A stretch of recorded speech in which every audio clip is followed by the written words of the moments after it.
হে ইমানের স্বীকৃতি প্রদানকারীরা, লা তুকদ্দিমু, আগ বাড়ায়ও না, পণ্ডিতি করো না, ওভারকাম করো না, সামনে এগিয়ে যেও না, পার করে যেও না, বাইনা ইয়াদাইল্লাহি ওয়া রাসূলি, আল্লাহ এবং তার রাসূলের সিদ্ধান্তের বাইরে।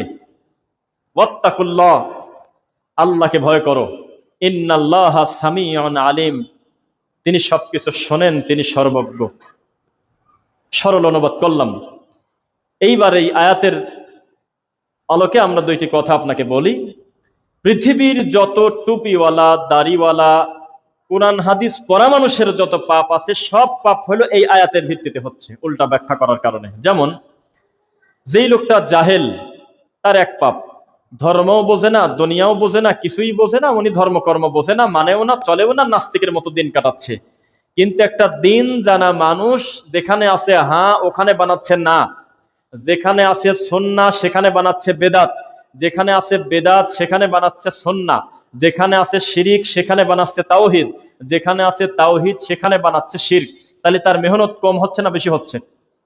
মেহনত বেশি হচ্ছে, আয়াতের উল্টা ব্যাখ্যা করা লাগতেছে, এবং তার সর্বনিম্ন পাপ আল্লাহ এবং তার রাসূলের উপরে আগ বাড়িয়ে বিচার ফয়সালা মানা। যেমন শরীয়তের একটা সূত্র, আপনার মুখোমুখি যদি আমার কলিজার টুকরা নবী মুহাম্মদ সাল্লাল্লাহু আলাইহি ওয়াসাল্লাম বেঁচে থাকতেন, তিনি যদি কোনো বিষয়ে একটা ফয়সালা করে দিতেন, পৃথিবীর কোনো মানুষের কি, কোনো মুসলমানের এটা সাজে যে আচ্ছা ঠিক আছে, মুহাম্মদ বলল, আমি মক্কা মদিনা মসজিদে গিয়ে একটু জিজ্ঞাসা করে আসি, মাক্কি মাদানী মসজিদে, এটা কি তার ঠিক হবে?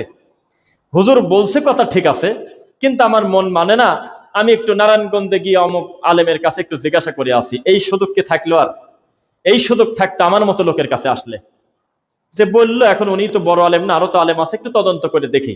কিন্তু কথাটা যদি মুহাম্মদ একবার বলে সাল্লাল্লাহু আলাইহি ওয়াসাল্লাম, কথাটা যদি রাসূল একবার সিদ্ধান্ত দেয়, পৃথিবীতে কারোর এই অধিকার রাখা হয় নাই আর একজনের কাছে গিয়ে ফয়সালার বিচার চাইবে। এটা হলো সূত্র। তা রাসূল যেটাকে সুন্নাহ বলছে, মরা পর্যন্ত সেটাকে বিদআত বলার সুযোগ নাই, আর নবী যেটাকে বিদআত বলেছে কিয়ামত পর্যন্ত সেটা সুন্নাহ হবে না। এইবার আপনি আসল জায়গায় আসেন। আমাদের নবী মুহাম্মদ সাল্লাল্লাহু আলাইহি ওয়াসাল্লাম বলেছেন, ইদা দাখালা আহাদুকুমুল মাসজিদ লা ইয়াজলিস হাত্তা ইউসাল্লা রাকাতাইন, বান্দা যখন যে অবস্থায় আল্লাহর ঘরে ঢুকবে, বসার পূর্বে 2 রাকাত নামাজ আছে। এ কথা বলে তিনি জুমার খুতবা ঠেকায় দিয়ে রানিং খুতবা বাদ দিয়ে একটা লোককে দাঁড়া বসায় অবস্থায় দাঁড়া করায় দিলেন, যে তুমি কম দাঁড়াও, 2 রাকাত নামাজ পড়ে কি বসলে? বলে যে না, আমি ঢুকে দেখি আপনার খুতবা রানিং, আমি এসেই বসে গেছি।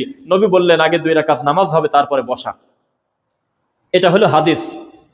এখন এই জায়গা আমাদের দেশের হুজুররা কিয়াস করছে। পাবনা জায়গার নাম না বলি, পাবনার একটা জায়গায় আমরা 3 জন, মিরপুরের এক ভাই, আমি এবং পাবনার আরেকজন ডাক্তার, এই 3 জন আমরা মাগরিবের সালাতের আজান এখনো পড়ে নাই, টাইম আছে, মসজিদে ঢুকে 2 রাকাত সালাতের নিয়ত করছি। আল্লাহর কসম, ওই মসজিদের ইমাম আমাদেরকে এমন জোরে ধমক দিল রানিং নামাজের ভিতরে, বাকি সমস্ত মুসল্লি বুঝলো ওনাদেরকে ধমক দিচ্ছে, এবং বলল যে বেয়াক্কিলি, জ্ঞান নাই।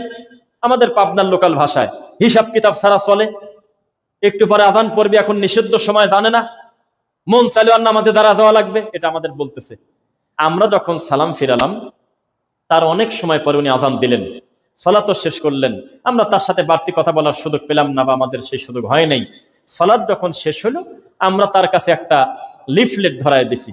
লিফলেটের ভিতরে প্রথম ছিল ঈমান ভঙ্গের 10টি কারণ, এইটা তার হাতে ধরায় দিলাম। তো উনি শেষে কি বলতেছে জানেন? ও আপনারা আহলে হাদিস, মানে বোঝালো যে আপনারা অন্য ধর্মের লোক, এরকম একটা ভাব করলো, যেহেতু ওই ধর্মের আল্লাহ আলাদা, রসুল আলাদা, আর আমরা যারা হানাফি আমাদের আল্লাহ ভিন্ন, আমাদের যত কুকাম আছে অসুবিধা নেই, এগুলো চালানোর ব্যবস্থা আমাদের আছে, নাউজুবিল্লাহ। মানে আশ্চর্য ব্যাপার, উনি দলিল চায় না। আমরা খালি আশা করে বসে থাকি একজন বেদাতি আমাদের কাছে কেন বলে নাই, তুমি যে তাবিজকে শিরক বললে দলিল কি, তাই তো আমরা রেডি হয়ে বসে আছি, বললেই ধরা দেবো। তুমি যে 2 রাকাত নামাজ পড়লে, এই মসজিদের কেউ জানে না যে এখন এই নিষিদ্ধ সময় নামাজ পড়া যায়, দলিল দিয়ে তারপর যাও, আমরা খুশি হতাম। যাক, আমার এই ভাই জানতে চাচ্ছে, দলিল দেবো, বাইরে করে বসে আছি। উনি ওই কথা বলে না, উনি বলতে আহলে হাদিস তোমরা। তার মানে ওরাও জানে জগতের যত বিশুদ্ধ আমল এগুলো হলে আহলে হাদিসরা করবে, এগুলো আমাদের দখলে না, আমরা করবো বাপ দাদার বুজুর্গানের দিন, হযরত কেবলা, পীর কেবলা, এগুলোরটা করবো। যাই হোক, আপনাকে বলি, তো তাদের দাবি হলো যেহেতু 3 সময় সালাত পড়া যায় না, আমার কোন একজন মুসল্লি বলেন তো 3 সময় কোনটা কোনটা? মাশাআল্লাহ, সবাই জানে আলহামদুলিল্লাহ এই 3 সময় সালাত পড়া নিষিদ্ধ, কিন্তু তারা জানে না এটা মসজিদে ঢুকে যে 2 রাকাত পড়া লাগবে এইটার সাথে ওর কোনো সম্পর্ক নাই। আলহামদুলিল্লাহ, এটা হলো বান্দা যখন মসজিদে ঢুকবে, এটা মসজিদের তাহিয়াতুল মসজিদ, মসজিদের হক। আল্লাহ যে তাকে সুযোগ দিয়েছে তার ঘরে ঢোকার, উনি খুশি হয়ে 2 রাকাত পড়ে তারপরে বসবে, অনুমতির পর্ব এইটার সাথে ঠেকায় দিয়েছে কি, এখন দেখতেছ না একটু পরে আযান পড়বে, উনি জানে না, ওনার এই চেষ্টা আসলো না তার ভিতরে। লা তুকদ্দিমু বাইনা ইয়াদাইল্লাহি ওয়া রাসূলিহি ওয়াত্তাকুল্লাহ, আল্লাহ এবং তার রাসূল যে ব্যাপারে সিদ্ধান্ত গ্রহণ করেছে এই ব্যাপারে তুমি আগ বাড়ায়ও না। আমাদের দেশে আগ বাড়ানো লোকের সংখ্যা কম না বেশি? অনেকে তো মুখ দিয়ে এমনও কথা বলে ফেলে, রাখো তো তোমার সহিহ হাদিস, বলে কিনা? নাউজুবিল্লাহ, যেই কথা বললে ইমানের ত্রুটি হওয়ার সম্ভাবনা, ইমান নিয়ে প্রশ্ন ওঠার কথা, সেই একটা শব্দ, রাখো তো তোমার বুখারী, আরে রাখো তো তোমার সহিহ হাদিস, এই শব্দগুলি খারাপ, এই শব্দ খুব একটা ভালো না। এই শব্দের দ্বারা একটা লোক ইমান হারা হওয়ার সম্ভাবনা থেকে গেল, কারণ এই অভিযোগটা করতেছে ব্যক্তির উপরে না, স্বয়ং আল্লাহ নবীর হাদিসের উপরে। আপনি বলেন যে ভাই আমি তো এতদিন জানতাম না, ভাই দেখি আরেকবার পড়েন তো, দেখি হাদিসটা কি সত্যি আছে, আমি তো আজকের পূর্বে তো হাদিসটা পড়ি নাই, এটা আমরা মানি নেবো যে না উনি জানতো না। কিন্তু আপনার নিজের জানা না থাকার কারণে আপনি বললেন রাখো তো তোমার বুখারী। আস্তাগফিরুল্লাহ আযীম, এই জাতিকে আপনি কোথায় নিয়ে যাবেন? আমি একটা পোস্ট দিচ্ছি আজকে জুমার খুতবার আগে না মেলা আগে, সকালের দিকে দেখেছেন তো একজন, একটা পীর, সে হলে জিকির করতেছে, নাক টানে ধরে গংরা উঠতেছে, তারপর আবার জোরে করে ছেড়ে দিচ্ছে, এটার নাম হলো শ্বাসের জিকির। আর তার মুরিদরা এটা মেনে নেছে, এবং উনি বলতেছে যে জোরে করবে আর এইভাবে লা ইলাহা এসে ইল্লাল্লাহ বাম দোধের নিচে সে টান মারি দিবে এরকম। তো ওই অংশটুকু আমি দিছি, দেওয়ার পরে আমার মনটা খুশি হয়েছে। অনেকদিন পরে কমেন্ট তো পড়া যায় না, ইদানিং কমেন্ট পড়া যাচ্ছে এই পীরদের ব্যাপারে, দেখতেছি 97 জন আলহামদুলিল্লাহ, তারা বলতেছে এটা তাদের জাহালত, এটা তাদের ভুল, এটা কোনো জিকির না, এটা দিন নিয়ে মস্কারা করা। আর যেই 2-3 গালি দিচ্ছে অকথ্য ভাষায়, এই 3 জনের আইডি যদি আমি আপনাকে এখন দেখাই, আপনাদের চোখ বড় বড় হয়ে যাবে। যে 3 জন মানুষ সহ্য করতে পারতেছে না, গালিগালাজ করতেছে, এই 3 জনের মুখেই দাড়ি আর মাথায় টুপি, এবং 3 জনই মাওলানা, আমার কাছে সেভ করা আছে, আমি স্ক্রিনশট দিয়ে রাখছি। 3 জনই আলেম। একজনের নাম মুফতি জাকির হোসেন, কি যেন লাস্টে তো ঘোরানো থাকে, একটু আঁকা বাঁকা থাকে না, বেদাতি হুজুরদের নামের আগে পিছে গ্যাটিস থাকে না, ওয়াশার গ্যাটিস কিছু একটা যাই বলেন। 3 জন আলেম আমাকে গালি দিচ্ছে, খুব গালিগালাজ করতেছে। তো আপনি দেখেন এখানে উনি ভালো কি পাইছে? জিকিরের একটা পদ্ধতি কোরআন হাদিসে আছে কিনা? কি বলতেছেন আপনি? টয়লেটে যাওয়ার দোয়া আছে, পেশাব পায়খানা যাওয়ার দোয়া আছে, স্ত্রী স্বামীর গোপন ব্যাপারে দোয়া আছে, সব ক্লিয়ার। আর আমি আমার আল্লাহকে ডাকবো, এটা ইবাদত, এই ব্যাপারে কোনো দলিল থাকবে না। ওয়াযকুর রাব্বাকা ফি নাফসিকা তাদাররুআন ওয়া খীফা ওয়া দুনাল জাহরি মিনাল কাউলি বিল গুদুবি ওয়াল আসাল, জিকির করো মনে মনে, অন্তরে অন্তরে, গোপনে গোপনে, চিৎকার চেঁচামেচি করো না, বিনয় নিয়ে, ভয় ভীতি নিয়ে। তোমার আল্লাহ বধির নন, তিনি কিন্তু সীমা লঙ্ঘনকারীকে পছন্দ করেন না। এর থেকে খোলাসা কথা হয় আর? মানে জিকির হলে ব্যক্তিগত ইবাদত, আর যখন কোরআনের আলোচনা আসবে তখন হিসাব আলাদা। এটাও কিন্তু জিকির, আমি কিন্তু জিকির করতেছি জানেন। এখন একটু পরে একামত হওয়ার পর আমি কিন্তু জিকির করবো, জানেন আপনারা? জিকিরের ব্যাপার আমাদের দেশের মানুষ মনে করে জিকির মানেই হলো ইল্লাল্লাহ, জিকির মানেই হলো চিৎকার দিয়ে বলো, ঠিক কিনা? জিকির না, জিকির মানে কোরআন, গোটা কোরআনটাকেই মহান আল্লাহ জিকির বলেছে। ইন্না নাহনু নাযালনা যিকরা ওয়া ইন্না লাহু লাহাফিজুন, নিশ্চয় আমি নাজিল করেছি এই জিকির, এবং এর হেফাজতের ক্ষমতাও আমি আল্লাহর হাতে, মানে কোরআন। আর আপনাদের কি মনে হয় যে আল্লাহ ইল্লাল্লাহ দায়িত্ব নিয়ে রাখছে? গোটা কোরআন মাজিদ হেফাজত করবেন আল্লাহ, কিয়ামত পর্যন্ত কোনো জবর জের পেশ এদিক সেদিক করার ক্ষমতা কারো থাকবে না, করলেই ধরা পড়ে যাবে। 8 বছর 10 বছরের ছেলে হাত উঁচু করে বলবে এখানে জবর না, এখানে পেশ আছে, আপনি জবর পড়লেন কেন? তার মানে এটা সংরক্ষণ কে করতেছে? একজন ইহুদির মুখামুখি একজন জেনারেল শিক্ষিত মুসলিম ডাক্তার, আমাদের একজন দিনী ভাই, ইউরোপে চিৎকার দিয়ে বলেছিলেন, আপনি কি বললেন? মুখ দিয়ে আবার বলেন। উনি বললেন আমার কাছে কোরআনকে একটা হাস্যকর কিতাব মনে হয়, নাউজুবিল্লাহ। উনি বললেন কোরআন মানে আমি বুঝি মারামারি, কাটাকাটি, আর কিছু কাল্পনিক গল্প, নাউজুবিল্লাহ। পড়েন, এটা ডাক্তার সরি ওই ইহুদি বলতেছে।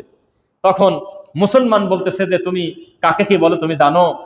তোমার মতো ইহুদি কোরআন মাজিদের 6236টা আয়াত তো বহু দূরের কথা, 114টা সূরা তো বহু দূরের কথা, একটা আয়াত বহু দূরের কথা, তুমি কোনো একটা আলিফের উপরে জবর আছে পেশ করো, কোনো একটা তায়ের উপরে নোক্তা নাই তুমি দিয়ে দাও, কোনো একটা বার নিচে ফোঁটা আছে তুমি ফোঁটাটা তুলে দিয়ে একটা কোরআন মাজিদ ছাপিয়ে দাও, 8 বছরের ছেলে তোমাকে জুতা পিটা করার জন্য রাস্তায় দাঁড়িয়ে যাবে ইনশাআল্লাহ। এবং তাকে বলা হলো, আপনি দ্বিতীয় অভিযোগ করেছেন, কতই না ভালো হতো এই পৃথিবী থেকে কাল্পনিক বইটা যদি পড়ায় দেওয়া যেত, তাহলে মুসলমান অন্ধকার থেকে বের হতো। নাউজুবিল্লাহ। মানে আমাদেরকে তারা ব্যাকডেটেড মনে করে। আমরা যখন ফেরাউনের গল্প বলি, ঈসা নবীর গল্প বলি, ইমাম মাহদী আলাইহিস সালামের কথা বলি, এগুলোকে তারা মনে করে ভৌতিক গল্প, এগুলো বিশ্বাস করে না। ইহুদি নাসারা বিশ্বাস করে? বিশ্বাস করে না। তখন তিনি বললেন, কতই না ভালো হতো মুসলমানদের কোরআন যদি এক যুগে সব ভ্যানিশ হয়ে যেত, পুড়িয়ে যেত, কতই না ভালো হতো, মুসলমান তখন সভ্য জাতি হতে পারত। তখন তিনি হাসলেন আর বললেন, ও পণ্ডিত মশাই, ও ইঞ্জিনিয়ার সাহেব, এই বৈঠকে আমি তোমাকে অনুমতি দিলাম, পৃথিবীর যত কোরআন আছে তুমি যদি পড়ায় ফেলো, সব কোরআন যদি ধ্বংস করে ফেলো, বিশ্বাস করো রাত পার হতে না, ঘন্টা পার হবে কিনা জানি না, এর ভিতরে লক্ষ লক্ষ কোটি কোটি জীবনে বুকের ভিতরে রাখা এই কোরআন জেগে উঠবে, চিৎকার দিয়ে রাস্তায় বের হয়ে যাবে। রাত হতে হতে ফটোকপির মেশিন থেকে, ছাপা মেশিন থেকে কোটি কোটি ছাপা বের হয়ে আসবে, আর একটা কোরআন দেখা লাগবে না, ভিতরে যেটা জমা আছে সেটা দিয়েই রেডি। এই মুসলমানের শক্তি থাকার কথা এখানে। মুসলমান জানে না মুনাজাতের সিস্টেম 3টা। 1, তাৎক্ষণিক কবুল হয়ে যাবে। 2, দেরি করে কবুল হবে। 3, কবুলই হলো না, মনে হচ্ছে আমি জীবনে পেলাম না, মহান আল্লাহর কাছে সে পাবে। জানেন আপনারা, আজকে খুতবায় আমি কিন্তু প্রায় 11টা সিরিয়াল করছি বিষয়, আমি ভেঙে ভেঙে বলবো, যেটা হয়তো কমন না, আমার ভাইদের উপকার হবে মনে থাকা ইনশাল্লাহ। দোয়ার 3টা হাল প্রায় হাদিস থেকে বোঝা যায়। একটা হলো দোয়া করলেই কবুল হয়ে যাবে, হয়েও যায় অনেক সময়। 2 নাম্বার হলো দেরি করে হবে, আল্লাহর নবীরও হয়েছে।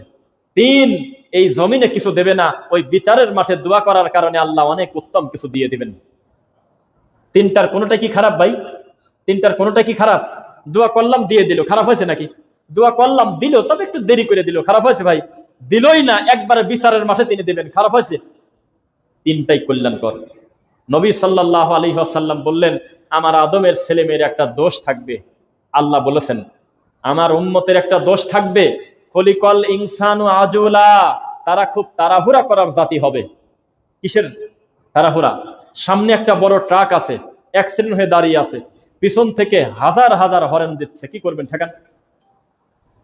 সামনে 10টা বাসের জ্যাম, পিছন থেকে রিক্সাওয়ালাকে যাত্রী বলতেছে জোরে চালাও না, কি কারণে? যাও মিয়া। কিভাবে যাবে সে? মানুষ হলো তরাপ্রবণ জাতি, খলিকল ইনসানু আজুলা। আল্লাহ নিজে সার্টিফিকেট দিচ্ছে আমার আদমের ছেলে মেয়ে হলো বিনা কারণে তাড়াহুড়া করার জাত। আমরা তাড়াহুড়া করি না ভাই? একটু সময় নেন, বেতন 10,000 আছে থাকুক, 12,000 আছে থাকুক, আচরণ ভালো করেন, মালিককে খুশি করেন, কাজ দিয়ে ভালো পারফরমেন্স দেন, সুন্দরভাবে তার আমানতটা ঠিক রাখেন। এক সময় এই 12কে 4 বরং 48 হতে সময় লাগবে না ইনশাল্লাহ। আর যদি মনে করেন এই টাকায় কি চলে নাকি, আরে 1টা ঘন্টা ফাঁকি দিয়ে দেই, আরে ওখান থেকে একটু কাপড় বিক্রি করে দেই, চাকরিও গেল, বেতনও গেল, আর একটা জায়গায় গিয়ে নতুন করে কাজ পাওয়া আপনার জন্য কঠিন। এক্সপেরিয়েন্সের একটা মূল্য সারা জীবন আছে। আপনি রবকে ডাকতে থাকেন, জঙ্গলে নিয়ে গেলেও ডাকেন। ইমাম ইবনু তাইমিয়া রাহিমাহুল্লাহ জেলের ভিতরে খালি হাসে, কি হলো আপনার? তো একটু পরে আমরা পিটায় মেরে দেবো। কয় দেও মেরে, আমার অন্তর বলে মহান আল্লাহ আমাকে শহীদ মৃত্যু দিবেন ইনশাল্লাহ। আরে তোমাকে জেলে রাখবো 20 বছর, ছাড়বো না। কয় অসুবিধা নাই, রাখো, আমি জেলে বসে বসে আমি আমার মহান আল্লাহকে ডাকবো, নিরিবিলি আল্লাহর ইবাদত করব আর লেখালেখি করব। কোন দিকে একটা মুমিনের আপনি যাবেন, কোন দিকে বলেন? সেই জন্য আমি 2020 সালে বলছিলাম, যখন কোভিড-19 চলে, করোনা সারা বিশ্বব্যাপী যখন ওয়ার্ল্ড ওয়াইড একটা বড় ডিজাস্টার আসলো, তখন আমার একটা বক্তব্য আজও আপনি অনলাইনে পাবেন। আমি বলছিলাম মুসলমানের করোনা তো দূরের কথা, মুসলমানের পেট ব্যথা লাভ, মাথা ব্যথা লাভ, করোনা লাভ, ডায়রিয়া লাভ, জ্বর লাভ, সব লাভ, শুধু মুমিন হতে হবে। রাসূল বলেছেন মুমিনের পায়ে গায়ে একটা কাঁটা পর্যন্ত ফোটে না, যেই কাঁটা তার গুনাহ ক্ষমা করার জন্য আসে নাই। সুবহানাল্লাহ। করোনা তো আরো ভালো, মহান আল্লাহ যদি আমার তাকদিরে রেখে রাখে, আমি ফেরাতে পারবো না, আমার ক্ষমতা নাই, সাধ্যের বাইরে। আমি চেষ্টা করব হেফাজতে থাকার, এরপরেও আমি অ্যাক্সিডেন্ট হতে পারি কিনা। ইতিহাস সাক্ষী, একেবারে চোখের পানি ফেলে মোনাজাত করে কান্না করেছে আর বলেছে আগামীকাল ফজর থেকে আমি আর নামাজ কাদা করব না। এই লোকটা রাত 3টার দিকেই মারা গেছে, ফজর দেখার ভাগ্য হয়নি। এই পৃথিবীতে, এই বাংলাদেশে আমাদের নিজের এলাকার লোক এরকম আমরা জানি, যেই লোকটা হোন্ডা চালায় গেলে পিছন থেকে সাইকেল আলারা বিরক্ত হয়, এত আস্তে চালায়। লোকজন বলে যে আরে এই লোক হোন্ডা চালায় না সাইকেল চালায়, শিক্ষিত ভদ্রলোক। হঠাৎ করে কি জানি কি হইলো, লোকটা অ্যাক্সিডেন্ট করে তার দুই পার খুলি একেবারে উল্টে গেল, বিছানায় পড়ে গেল। লোকজন মানতেই পারতেছে না, এই লোক তো অ্যাক্সিডেন্ট করার লোক না, ও তো 30-এর উপরে হোন্ডা জীবনে চালায় না। আবার দেখা গেল রাস্তার এই পার একবার ওই পার একবার এইরকম এরকম এরকম এরকম করে না, দেখেন না এই রাস্তায় চলন্ত রাস্তাতে এইরকম এরকম করতেছে, তিনজন পিছনে বসায়, 12, 14, 15 বছরের ছেলে, মুখে আছে বিড়ি, এই ছেলে এইভাবে বাইক চালাচ্ছে, দেখা গেল হিসাবে ওর আবার কিছু হচ্ছে না। তা কিভাবে আপনি ঠেকাবেন বলেন? তাকদীরকে আপনার মেনে নিতে হচ্ছে। দিন শেষে আদম আলাইহিস সালামকে পর্যন্ত প্রশ্ন করছিল মুসা আলাইহিস সালাম, মুহাম্মদ সাল্লাল্লাহু আলাইহি ওয়াসাল্লাম বলছে যে বাপ বেটার একটু যুদ্ধ হয়েই গেল, মজার যুদ্ধ। মুসা আলাইহিস সালাম বলল যে আব্বা, আপনি কে গাছের কাছে গেলেন? আপনি যদি ওনে না যেতেন তাহলে আমাদের এত ঝামেলা, এত পেরেশান হয় না। এটা মজা করে বললেন। যে কি বলে তিনি উত্তর দেন, আপনি গাছের কাছে গেলেন কেন? ওয়ালা তাকরাবা হাযিহি শাজারা ফাতাকুনা মিনাজ জালিমিন। আব্বা, আপনি গাছের কাছে গেলেন কেন? যেই ব্যাপারে এত বড় নির্দেশনা, আপনি প্রথম হুকুমই অমান্য করলেন। আপনি গাছের কাছে না গেলে আমাদের এত কাম করে খাওয়া লাগে না, এত কষ্ট, আমরা তো জান্নাতেই থাকতাম। তখন আদম আলাইহিস সালাম দুইটি কথা বলছিলেন। এই দুইটা কথা বলে যদি আমি খুতবা শেষ করি, আর আজকে যদি আপনি আপনার বউকে বলেন, আপনার বউ যদি আপনার শালিকাকে বলে, আপনার শালিকা যদি আপনার শ্বশুর শাশুড়িকে বলে, আমার ধারণা আজকের খুতবা সাকসেস ইনশাআল্লাহ। এক, বেটা তুমি কি তাওরাতে পড়ো নাই যে আমার এই ভুল আমার আল্লাহ আগেই ক্ষমা করে দিয়েছে? সুবহানাল্লাহ বললেন না? আমার এই পুরাতন ভুলের খোঁটা দিলে কেন তুমি? আমি একটা ভুল করছি, আপনি এই ভুলটার খোঁটা এখন দিচ্ছেন কি কারণে? হতে পারে আমার এই ভুলের ক্ষমাটা বহু আগে আল্লাহ করে দিয়েছে, তওবার মাধ্যমে, শেষ রাত্রে তাহাজ্জুদের মাধ্যমে। করতে পারে কিনা? এখন আমি কিসের উপরে আছি সেটা দেখেন। আদম আলাইহিস সালাম বললেন যে বেটা, তোমার কাছে আমার দুইটা কথা। এক, আমি স্বীকার করতেছি আমার ভুল ছিল গাছের কাছে যাওয়া, তবে তুমি কি তাওরাতেও পড়ো নাই তোমার নিজের কিতাবে যে আমাকে আমার আল্লাহ ক্ষমা করে দিয়েছিল আগেই? সুবহানাল্লাহ। দুই, বেটা এটা আমার তাকদীর ছিল, এখানে তোমার কথা বলা সাজে না। দেখবেন যে ছেলের হাত থেকে গিলাস পড়ে গেছে, ভেঙে গেছে, মা যে কি আচরণ করে আর কি মুখের ভাষা, এটা আর বলা যাচ্ছে না। ওই 2 মিনিটের ভিতরে মনে হয় না যে এটা ওনার নিজের পেটের ছেলে। কি বুঝতেছেন না? সাইকেল থেকে পড়ে ছেলেরই পাও কাটলো, নিজের ছেলেরই পা কাটে গেল, এরপরে ওই ছেলেকে আবার কান ধরে টানি তুলি আবার দুইটা মারে। এটা আশ্চর্য জাতি আমরা। ইহুদি খ্রিস্টান এই কাম করে না। ইহুদি খ্রিস্টান কয় আচ্ছা পড়ে গেছে আবার ওইটাই চালাও গাদাও। আর মুসলমান ওই অবস্থা আবার কান ধরে টানে, কাঁদ অবস্থা আবার মারে। আর আশ্চর্য জাতি, কাঁদলে আবার মারে, কাদাই যাবে না, কাদা যাবে না, তো মারিস কি কারণে? মারলে তো কাঁদবে নাকি? কয় কাঁদলে আবার মারবো, এটা কোন হিসাব? নাউজুবিল্লাহ পড়েন। সাবধান, তাকদীরকে মেনে নেবেন আপনারা। তাকদীরকে আপনি মানতে বাধ্য।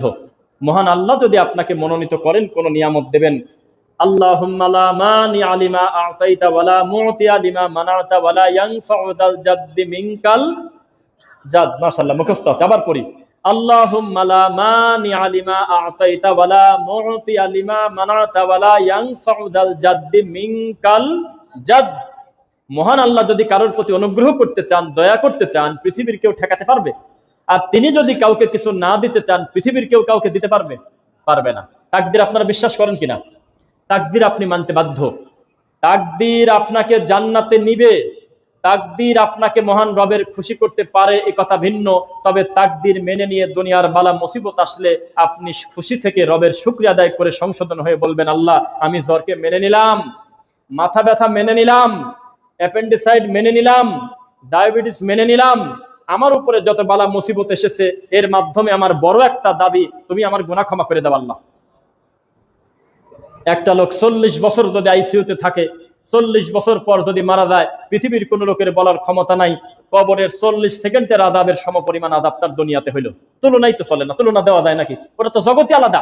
ওই খাটির পিটনি দুনিয়াতে মেলে? ইমাম ইবনুল জাওজি রাহিমাহুল্লাহ তিনি বলেছেন, কবরে যে শাস্তি দেওয়া হবে, আযাব দেওয়া হবে, পৃথিবীতে তুলনা দেওয়ার মতো কিছু নাই। যে কবরের 5 মিনিটের আযাব সমান এই দুনিয়ার 100 বছর কি 200 বছরের আযাবটা বলা যায় না, এত কঠিন। এবং তার পরের ধাপগুলো যে আরো কত কঠিন, পরিস্থিতি জটিল, আল্লাহ ছাড়া কেউ জানে না। আল্লাহ আলাম। কথা কি বোঝা যাচ্ছে? তাকদীর বিশ্বাস করেন তো আপনারা? এইবার আমার মূল কথায় আসি। তাকদীর কিন্তু আজকে আপনাদেরকে আমার মুখামুখি বসাইছে, জানেন আপনারা? তাকদীর কিন্তু আপনাকে সঠিক আকীদার বুঝ দিয়েছে। আপনি গায়ের জোরে কথা বলবেন না যে আমি যেভাবে পড়াশোনা করছি আমি তো হেদায়েত পাবই, এটা বলা যাবে না। আপনার থেকে বেশি পড়াশোনা করার পরেও এই জমিনে বহু লোক এখন বর্তমানে নাস্তিক। আপনার থেকে বেশি খতম কোরআন পড়ার পরেও এখনো তার মহান আল্লাহকে চিনতে পারে নাই।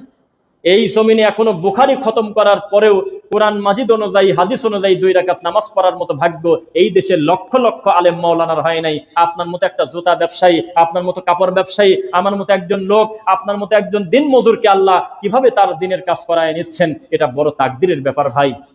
তাকদীর ছাড়া আপনি বিশ্বাস করবেন না, বলবেন যে আমি তাকদীরকে মেনে নিলাম। আমা তাদরি নাফসুম মাদা তাকসিবু গাদা। তাকদীর আপনি জানেন না আগামীকালকে কি হবে, এটা আপনাকে জানানো হয় নাই, এটা গায়েব আছে। ইন্নাল্লাহা ইনদাহু ইলমুস সাআ, আপনার কাছ থেকে বলা হয় নাই কিয়ামত কবে হবে, এটা গোপন রাখা হয়েছে, এটা মহান আল্লাহর কাছে ইলম আছে। ওয়ায়ুনাজ্জিলুল গায়স, বৃষ্টি কখন কোন জায়গায় দেবে এটা আপনার অনুমতি নেবে না, এটা সরাসরি তার হাতে। ওয়ায়ালামু মা ফিল আরহাম, মায়ের পেটে সন্তানের অবস্থা সম্পর্কে কি হবে না হবে এটা আল্লাহর কাছে আছে। কিছু বিষয়ে মহান আল্লাহ তার কাছে রেখে দিয়েছেন, তাকদীর সম্পর্কে তিনি কাউকে বুঝতে দেন নাই। বুঝতে দিলে সেটা আর পরীক্ষার মাঠ থাকে না, ওটা ইয়ারকির মাঠ হয়ে যায়। পরীক্ষা স্বাধীনভাবে পরীক্ষা দেব আমরা, স্বাধীন মতো পরীক্ষা দেওয়ার পরেও কেউ হবে ফেল, কেউ হবে গোল্ডেন এ প্লাসের লোক। কি বলেন? এখন তো ফেসবুক অনলাইনের যুগে এগুলি মোবাইলে বলাও মানে বলেই ফেলি, আমরা একটা বিকৃত সমাজ হয়ে যাচ্ছি ভাই। মানুষ মার্ডার থেকে শুরু করে টয়লেটে বসবেন কিভাবে, একটা হুজুর দেখাচ্ছে, আমার কাছে আছে মোবাইলে, কেউ দেখছেন কিনা, একটা হুজুর তার ছাত্রদেরকে বলতেছে টয়লেটে বসা তোমাদেরকে শেখাবো। আচ্ছা ঠিক আছে শেখাও, নবীর নাম নিচ্ছে আবার, রাসূলের পদ্ধতিতে তোমাদের টয়লেটে বসা শেখাবো। আল্লাহর কসম, তার মুখামুখি কোরআনে হাফেজ ছাত্র, উনি হলো ওস্তাদ কওমি মাদ্রাসা। একটা ছাত্র এসে বসলো, বসে মুখে হাত দিয়ে টয়লেটের মতো করে বসতে এভাবে। তো উনি বলতেছে এরকম এরকম করতে কয় হবে না। আরেকজন আসলো, সে আবার 2 পা এরকম আটকে ধরে টয়লেটে বসলো, কয় না তোমারটাও হয় নাই। তা আমি ভিডিওটা দেখতেছি যে গরু শেষ পর্যন্ত যায় কোন জায়গা গেলে হয়, শেষ পর্যন্ত দেখি কি এক হাত দিয়ে মুখের মারি চাপ দিয়ে ধরে, আর এক হাত দিয়ে ওই টয়লেটের মানে ডাইন পার ওখানে চাপ দিয়ে ধরে বলতেছে এটা সরি তলপেটের ওখানে ঠাসা দিয়ে বলতেছে এটা নবীর সুন্নাহ। এতেও এত আশ্চর্য হতাম না, হাজার হাজার লোক কমেন্ট করছে, 900 জনের উপরে লিখতেছে মাশাআল্লাহ আমিন আমিন আমিন। আমিন কি এনে আমিনের কি আছে? মিথ্যুক, এই নিরীহ বাচ্চাদেরকে শেখাচ্ছে মিথ্যা কথা। তারপরে বলতেছে বলো তো বাবা, লুঙ্গি পর অবস্থায় কুলুপ ধরে কিভাবে হাঁটতে হয়? তখন একটা ছেলে কুলুপ ধরার পর তার হাঁটুর অংশ বের হয়ে গেছে, হুজুর বলতেছে এটা হলো না, তুমি বাতিল, চলে গেল আরেক পাশে, তুমি আসো। তখন ওই ছেলেটা লুঙ্গির মাঝামাঝি ধরছে, বলতেছে তোমারও তো হলো না বাবা। আরেকজন আসলো, তারও হলো না। তখন হুজুর নিজেই একটা লুঙ্গির ভিতরে হাত দিয়ে একটা টিস্যু বা একটা কি বলে ওটার নাম, কুলুপ, মাটির দলা বাম পাশ দিয়ে লুঙ্গের এক কর্নার থেকে ভিতর দিয়ে ধরে উনি একটা মোচড় দিলেন হাত দিয়ে দিয়ে। তখন উনি হাঁটতেছে আর এই পাও ধরে ধরে ই করে আর কাশি দেয়, ঠ্যাক ঠ্যাক করে কাশি দেয়, দিয়ে বলতেছে এটা হলো নবীর সুন্নাহ। এখন আছে ইউটিউবে দেখেন, মজুদ আছে ভিডিওগুলো। মানে কি আপনি কি বলেন? এখন দেখেন ওপেন প্ল্যাটফর্ম এসে সব কাম ভালো হয় নাই, সমস্ত কাজ ভালো হয় নাই, মন চাচ্ছে বোর সাথে ভিডিওতে চলে আসতেছে। আগে পতিতালয় থাকতো গ্যাপে গ্যাপে বিভিন্ন জায়গায়, ওই জায়গা না যাওয়া পর্যন্ত পতিতালয় পাওয়া যাবে না। ওই নারায়ণগঞ্জের অমুক নির্দিষ্ট জায়গা, ওই রাজবাড়ির দৌলত দিয়া, ওই টাঙ্গাইলের অমুক জায়গা, নির্দিষ্ট জায়গা পতিতালয়। এখন গোটা মোবাইলই পতিতালয়। হাজার হাজার লোক তার বউকে ল্যাংটা বানায় ভিডিও বানাচ্ছে, নাচতেছে, গান বলতেছে, মেয়ের সাথে নাচতেছে। তা কি আর ঠেকাবেন কিভাবে? তো এই মোবাইলের মাধ্যমে সহজে যেমন আল্লাহর দিন বোঝা আমাদের জন্য ইজি হয়ে গেছে, আবার গুনাহ কামাই করাও কিন্তু আমাদের জন্য সহজ। জানেন কি সহজ না ভাই? আচ্ছা, মোবাইলে এটা আপনাদের হয় কিনা দেখেন, আমি একদম জীবন ঘনিষ্ঠ বিষয়ে কথা বলি, আপনাদের হয় কিনা বলবেন। আপনার ইচ্ছার বিরুদ্ধে কিছু ভিডিও সামনে আসে না? ওই ভিডিও আমি জীবনে ফলো করি না, ওই পেজের সাথে আমি কিছুই জানি না আল্লাহর কসম, তবে একটা মেয়ে মানুষের নাচ চলে আসলো। তা আমি একটা লোককে বললাম রে ভাই এই পেজটা আমি ফলো করি নাই, তাহলে আমার সামনে কেন আসলো? তখন বললো যে দেখেন উপরে কি লেখা, সাজেস্ট স্পন্সর্ড, তার মানে বুস্টিং করা ভিডিও আপনার কাছে আসতে বাধ্য। এই ল্যাংটা ছবি আপনি দেখতে বাধ্য, 10 সেকেন্ডের হোক 2 সেকেন্ড হোক অথবা পুরাটা হোক আপনার কাছে আসবে। তো কোথায় যাবেন এখন বলেন আমাকে? কিভাবে চলবেন এই জমিনে? স্বামী স্ত্রী ছেলে মেয়ে, আরে ভাই তো দেখছে ভাইয়ের এলাকায় 4 জনকে তার আপন মায়ের পেটের বোন আর তার দুলাভাইরা জবাই করে রেখে দিয়েছে। সারা দুনিয়া মোবাইলে আমরা দেখলাম গলা কাটা, ঠেকান কিভাবে করবেন? এক ছাত্রের পার গোড়ালি কাটিয়ে দিয়েছে, ঠেকান এখন কিভাবে করবেন? কোন দিকে যাবেন বলেন? আপনি মনে করেন না যে মোবাইলে সবকিছু দেখা যায়, এজন্য মনে হয় জবাবদিহিতা বেশি? মিথ্যা কথা, এটা আমি মানি না।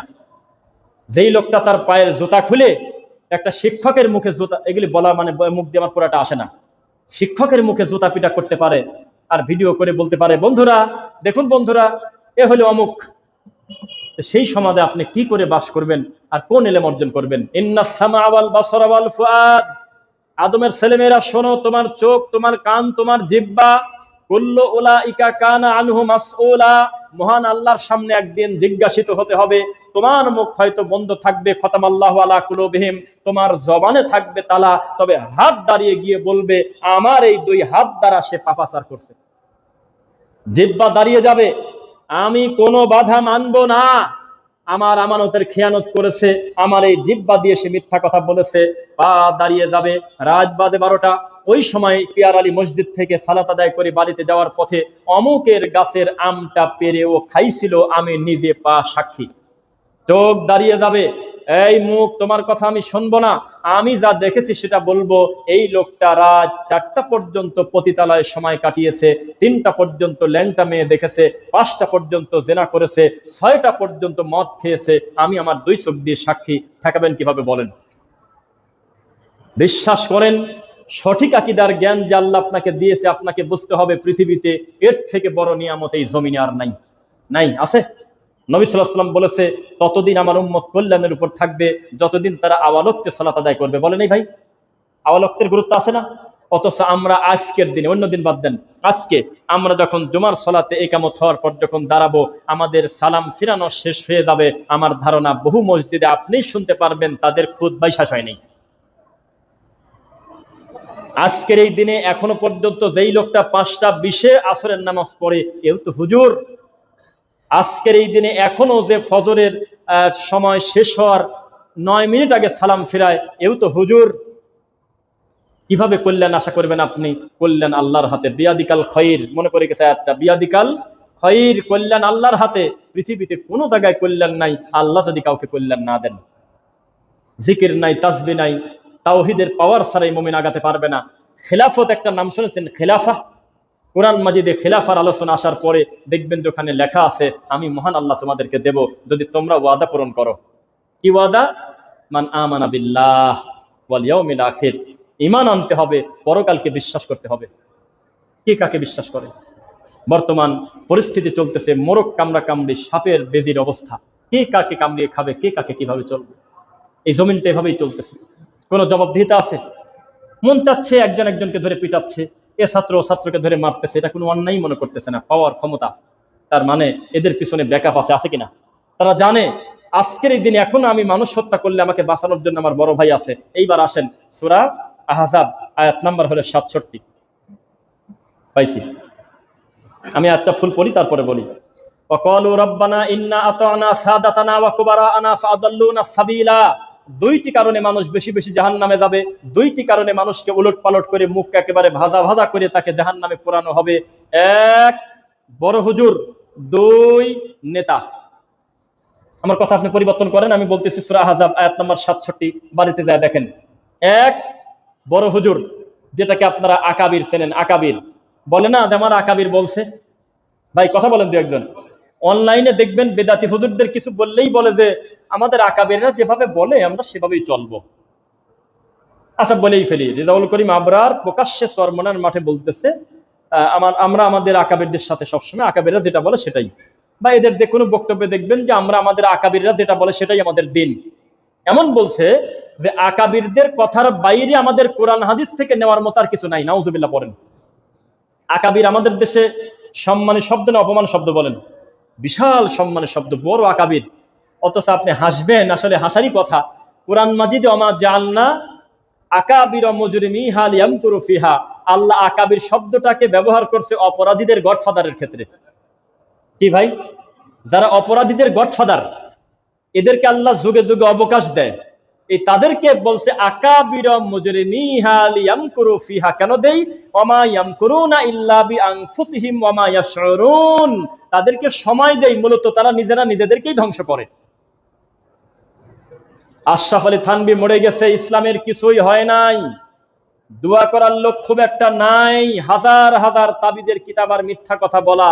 ইমাম গাজ্জালি মরে গেছে, বায়েজিদ বোস্তামি মরে গেছে, পীর ফকির কোটি কোটি মরে গেছে, ভালো মানুষরা তাদের জন্য দোয়া করে না, আবর্জনা ছাড়া ওটা নিয়েই তাদের সন্তুষ্ট থাকতে হচ্ছে, কারণ তারা ছিলেন শিরকের সাথে আর কুফরের সাথে যুক্ত।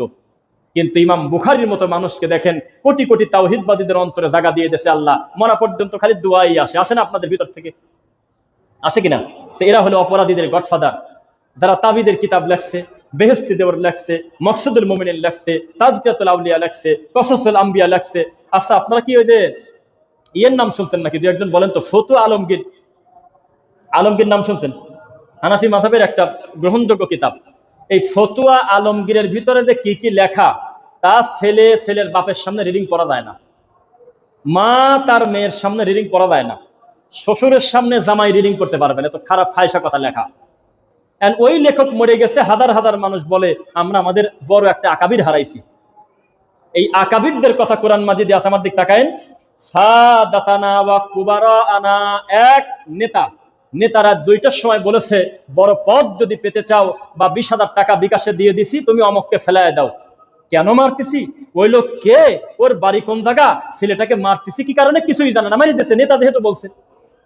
ওয়া কুবারানা, এবং তাদের বড় হুজুর বুজুর্গ, এই বুজুর্গ যেহেতু একবার বলেছে যে নামাজের পরে সালাম ফেরানোর পরে তুমি পশ্চিম দিকে না বসে তুমি একটু দক্ষিণ দিকে বসবে, কারণ এই দিকে হলো আটপাশের দরবার শরীফ, এটাই মানিয়ে নিয়েছে, কোনোদিন কোনো প্রশ্ন করলো না। এর নাম হলো আকাবির মুজরিমিহা, এরা হলো অপরাধীদের গডফাদার। আল্লাহ তাদেরকে অবকাশ দেন। এই জমিনে দুই ধরনের মানুষের কারণে বড় বড় পাপ হয়। এক নাম্বার কি বলছি বলেন? বড় হুজুর, বুজুর্গ, আমাদের বড় মাওলানা বলছে। আর দুই নাম্বার কি বলছি? নেতা। এই নেতার কারণে এই জমিন ধ্বংস হবে, আর এই বড় হুজুরের কারণে দিন ধ্বংস হবে। একটা দিন একটা দুনিয়া, একটা দিন একটা দুনিয়া। আপনারা এই দেশটাকে ভালোবাসেন না ভাই? আমি বাসি। এই জন্য সরকার কোনো প্রশংসিত কাজ করলে আমরা বলি আলহামদুলিল্লাহ, আর খারাপ কাজ করলে আমরা মুহূর্তের ভিতরে প্রতিবাদ করে বলি, আমরা বলি যে এটা তার অন্যায়, এটা শিরক, এটা বেদাত, এটা কুফর, এটা তার ভুল হচ্ছে। বোঝা কি যাচ্ছে? তাহলে আপনাকে এটা জানতে হবে, আল্লাহর এই জমিনে দুই ধরনের ব্যক্তির দ্বারা বড় পাপ হয়, নেতাদের মাধ্যমে আর হলো বড় হুজুরদের মাধ্যমে। দেখেন আমাদের এই দেশে আপনারা দেখবেন, আজকে যাওয়ার পথে দেখবেন, আপনারা কে কোথা থেকে আসছেন আমি জানি না, কেউ আসছেন কোনাপাড়া থেকে, কেউ আসছেন স্টাফ কোয়ার্টার থেকে, কেউ আসছেন সাইনবোর্ডের দিক থেকে, কেউ আসছেন আশপাশ থেকে, আসেন এরকম। যাওয়ার পথে আপনার রিক্সাতে যাবেন, আপনি দেখবেন রাস্তার ডানে বামে বহু জায়গায় পোস্টার লেখা, হক্কানি ওলামায়ে কেরাম পরিষদ, এই কথাটা লেখা দেখবেন অনেক জায়গা, দেখবেন, পাবেন, আপনি আজকেও পাবেন। অথবা লেখা লিখবেন আইম্মা পরিষদ, উলামা পরিষদ, এসব হলো সুন্নাহ হত্যাকারী পরিষদ। প্রত্যেক গ্রামে গ্রামে এই বেদাতীদের একটা সমন্বিত বোর্ড আছে, নাম হলো হক্কানি উলামায়ে কেরাম পরিষদ। মানে কি? হক্কানি আলেম ওলামার একটা সংগঠন বা একটা এজমা, এই তো কথা। ওখান থেকে সুন্নাহ বের হয় না, খালি বেদাতি বাড়ায়। ওখান থেকে জর্দা খোর আছে, তাবিদের ব্যাপারী আছে, মিলাদ ব্যাপারী আছে, পীর ফকিরের লোক আছে, সব তারা মেনে নেয়। তবে মাঝে মধ্যে এক জায়গায় বসার পর যদি কোনো একটা মুসল্লি বলে, ভাই একটু ঝামেলায় আছে কি, আমার মসজিদে আগে এরকম ছিল না, ইদানিং 2-3টা মুসল্লি জোরে আমিন কয়, কি যে জ্বালায় আসি ভাই, এই কথা যদি একবার বড় হুজুরের কানে যায়, সঙ্গে সঙ্গে তারা সিদ্ধান্ত নেয় এই দুইটাকে ধরো, অথবা ওই এলাকার দায়িত্বশীলদেরকে বলো ওই এলাকায় ফিতনা আসছে। কথা কি বুঝতেছেন? হায় রে, শয়তানও মনে হয় আহলে হাদিসদের প্রতি এই অপবাদ দেয় না, যে আহলে হাদিসটা বলে জাল হাদিস, মানে এই কেন সহ্য করার কথা? হ্যাঁ, আহলে হাদিসের মাধ্যমেই মানুষ জানলো যে হাদিস আবার জালও হয়। কি বলেন? এই দেখেন একটা মুফতি কি করছে, মুফতির নাম লুৎফর রহমান ফারাজি, নাম শুনছেন? এখন এটা পাবো কিনা আমি জানি না খুঁজে। এই লোক লেখছে কি, ওইটাতে আছে, যাই হোক, সে লেখছে যে আহলে হাদিসরা জাল আর জয়ীফ হাদিস সহি বলে চালা দেয়। কোন এই দুঃখ সহ্য করা যায়? অথচ আমাদের মাধ্যমে এই মাজার পূজারি, কবর পূজারি, তাবিদের ব্যাপারী, এই সব আকাবির পূজারি, এই সমস্ত বেদাতিরা জানলেও যে হাদিস আবার জালও হয়, হাদিস আবার দুর্বল হয়, হাদিস আবার নবীর না হয়ে মানুষেরও হয়, অথচ আমাদের প্রতি এই অপবাদ দিচ্ছে এই ঠাকুররা। মনে রাখবেন, তাদের একটা হুজুরকে ধরে যদি জেলে দেয় তাদের এত কষ্ট লাগে না, তাদের একযোগে যদি 10টা হুজুর দুনিয়ার থেকে মারা যায় তাদের এত ব্যথা লাগে না, তাদের বিশাল বড় একটা মাদ্রাসা যদি ভূমিকম্পে দখল হয়ে যায় অথবা অন্য কারোর হাতে চলে যায় তারা এত কষ্ট পায় না। তারা সবচেয়ে বড় কষ্ট পায় তারা যদি ইমামতি করে, সেই ইমামতির পিছনে যদি কোনো মুসল্লি জোরে আমিন বলে। শয়তান এখানেই সুযোগ নিয়েছে, শয়তান এখানেই সাকসেস। এভাবেই তাদেরকে ব্রেন ওয়াশ করে রাখছে। শোনো সাধারণ আম পাবলিককে আর একটা কথা, এই যে যারা বক্তার শ্রোতা আর ইমামের মুসল্লি, এরা কি বেশি শিক্ষিত না ইমাম আর বক্তা বেশি শিক্ষিত? এমনি বোঝা যাচ্ছে। বক্তা অন্যদের থেকে ভালো জানার জন্য বক্তাকে দাওয়াত দিয়ে নিয়ে আসছে। ইমামতি মুসল্লিদের থেকে তুলনামূলক উনি জ্ঞানীর জন্য ওনাকে সামনে দিয়েছে।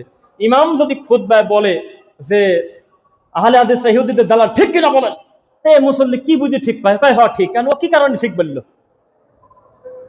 কোরআন হাদিসের সাধারণ জনগণের কোনো ভোটের মূল্য নাই। রাগ করেন না, জাহেলের ভোটের কোনো মূল্য নাই। আমার এই কথা উল্টা লাগতেছে মনে হয়। কোরআন হাদিসে এই জাহেলদের, বলদের, গরু ছাগলের ভোটের কোনো মূল্য নাই। আমি এই কথা বলতে পারবো না। মুসল্লিরা হার পক্ষে কারা আছেন, নার পক্ষে কারা আছেন, এদিক থেকে হাত একটা বেশি উঠলো আর আমি বলে দিলাম যে তাহলে এই মসজিদে মিলাদ চলবে। যেহেতু এখানে অধিকাংশ মুসল্লি বলছে যে আমরা মিলাদের পক্ষে, তাহলে থাকুক। আর এই পাশের লোক বলছে যে আমরা মিলাদ চাই না, ওনাদেরটা মানা হবে না। মরা পর্যন্ত এই ঝগড়া মিটাতে পারবেন আপনি? এই যে যারা ছিল বিপক্ষে আমি চাই না, এই লোকটাকে পড়াতে পারবেন? তো যারা বলতেছে যে আমরা জনগণের ভোটে হলে আমরা ক্ষমতায়, খুব একটা সঠিক কথা এটা হলো না। সারাটা জীবনই তার 50, 60, 40% তো তার বিরোধিতা থাকতেইছে, তাহলে জনগণের হলো কিভাবে?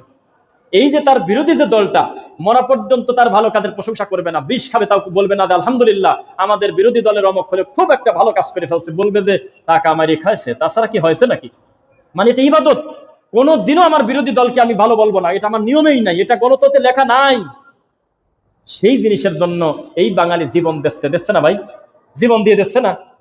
যদি বলেন জীবন দিচ্ছে না, এখনই আপনি ঘোষণা দেন এই মসজিদ থেকে, মসজিদে না মানে মুসল্লি তা না, ওই রাস্তার উপর যা বলেন ইরানের পক্ষে জীবন দেবেন কে কে, দেখবেন যে মুসল্লিরা বলবে যে বাজার ঘাট রাখে রে, আরে ছেলে মেয়ে কোন জায়গা গেল বাদ দে, জিহাদে চলে যাবো, যুদ্ধে চলে যাবো। অথচ অধিকাংশ হলো জাহান্নামের কুকুর, রাফেদি শিয়া। খারেজিদের নবী বলেছেন কিলাবু আহলিন নার, তারা জাহান্নামের কুকুর। এদের পক্ষে বাঙালি প্রায় 90% আছে, আমি বলছি, কেউ চ্যালেঞ্জ করে নাই।